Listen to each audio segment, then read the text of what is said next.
May the Lord give you peace. Greetings from me, Friar Ryan. Many people ask me what it is exactly that I do or study. In fact, those are two different questions, because the first and most important thing that I do is to serve you all, the people of God. Whether that's by celebrating Mass at the parish of St. Barbara, or by feeding the poor and homeless at Father Virgil Cordano Center, or by ministering in some other way to the many people that come to Old Mission Santa Barbara. That is number one. But as for the second question, as to what I study, there are basically three headings. 1, economics. 2, the original languages. And 3, theology. In fact, during the Lenten cycle of readings, there's one gospel passage that really encapsulates all three. Let's read it together.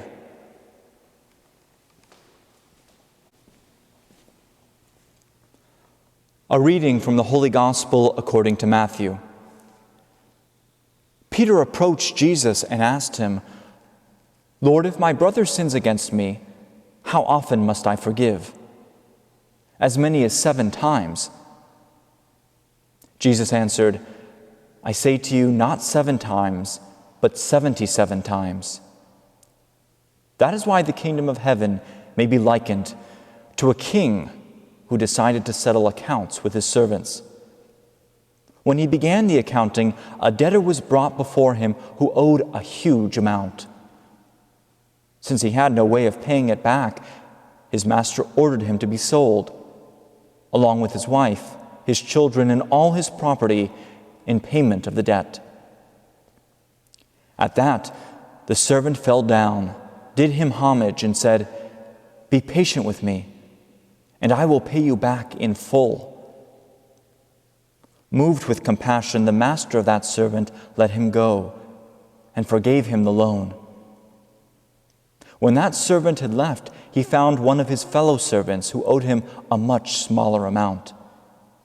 He seized him and started to choke him, demanding, 'Pay back what you owe.' Falling to his knees, his fellow servant begged him, 'Be patient with me, and I will pay you back.' But he refused.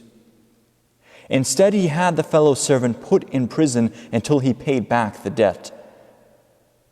Now, when his fellow servants saw what had happened, they were deeply disturbed and went to their master and reported the whole affair. His master summoned him and said to him, 'You wicked servant, I forgave you your entire debt because you begged me to. Should you not have had pity on your fellow servant as I had pity on you?' Then in anger his master handed him over to the torturers until he should pay back the whole debt. So will my heavenly Father do to you, unless each of you forgives your brother from your heart." The Gospel of the Lord.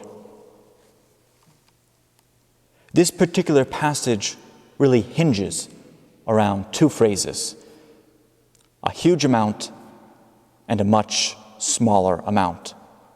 That's how they're translated, but literally they say something a little bit different. To start with the second phrase, the one that appears second, the much smaller amount. It says literally 100 denarii. There are different ways of calculating values of coins from antiquity or in the Gospels. But in the case of the denarius, which was a Roman measure, Roman coin, we have one particularly good way of doing so.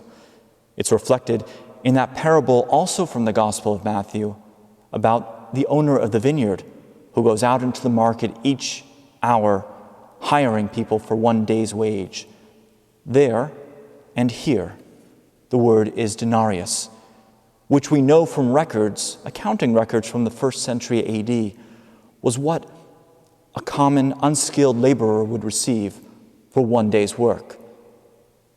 In specific, it was the amount that a regular soldier, like the one who crucified Christ, depicted in the Stations, would have received himself.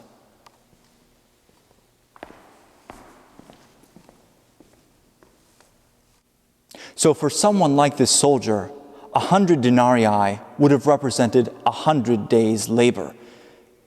Now for the other phrase, the huge amount. Literally it says 10,000 talents. In fact, in the ancient world, 10,000 was such a large number, so rare to ever have anything in that quantity, that it was synonymous with an infinite amount. And as for talent, that too is complicated. Originally, it was developed by the Greeks as a weight of either silver or gold, which could thus fluctuate in value a lot. It was subsequently used then as a measure by the Greeks, the Jews, and the Romans, different times having different values. We know, though, that in the 1st century BC, because of a speech given by the great Roman politician Cicero, that 10,000 talents were worth in Rome 100 million denarii, more or less. And so in the gospel, what we have is a contrast between an amount for 100 days' work and 100 million days' work. The amounts are hugely different in nature. The one owed by the debtor to his king, and the other owed by one debtor to the other. Indeed, those two quantities are vastly different. But at this point, we've only talked about the first two things, that is economics and the original languages. It's time to go to the third, that is theology. Because the contrast here is exactly part of Christ's point. The numbers are vastly different. And yet, the debtors say the same thing. The first one says to the king, "Be patient with me, and I will pay you back in full." Indeed, it's clear that this person has no way of making up the sum. Imagine 100 million days worth of work. There's no way it could be done. But by contrast, the second debtor also says the same line. "Be patient with me, and I will pay you back." He doesn't even use the words "in full," although he could probably find a way to come up with 100 days worth of work, somehow, in some manner. Ultimately, the point is not just the difference in sums. The point is the attitude of the first debtor. Because the amount that he's owed is substantial. Depending on how you wanted to calculate it, at least $10,000 in our terms. But when the person who owes him asks for the same treatment that that debtor received from the king, that debtor refuses.